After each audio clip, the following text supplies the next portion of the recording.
It's a beautiful evening in the Peak District. I'm walking with the Word. I've been thinking about Deuteronomy chapter 6 verse 5, which says this: love the Lord your God with all your heart, with all your soul, and with all your strength. And Jesus refers to this verse when he's asked about the most important verse, or the most important commandment in the Old Testament.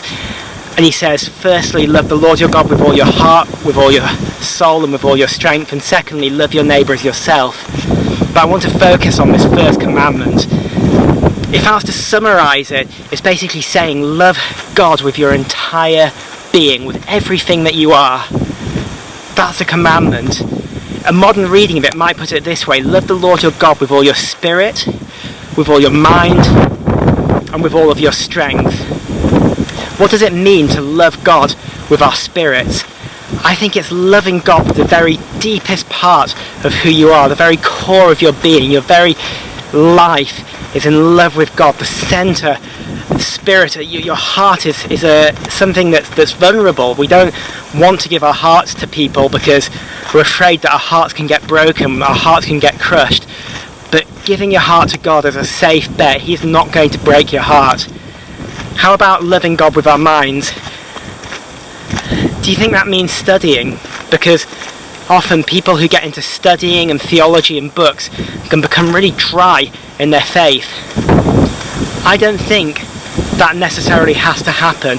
I think loving God with our minds is learning about Him and growing in our relationship with Him, in our minds as well as in our spirits. And I think it starts, if your heart and your spirit and the very centre of your being is in a love relationship with God, I don't think you'll grow dry if you learn about God in your mind, because your heart's in the right place. Keep your heart in the right place and your mind will be right too. And as you learn about God, you'll grow in Him. Study theology, read books, listen to podcasts, talk to friends, ask deep questions. How about loving God with our strength? Well, I think there's different ways that we can do this.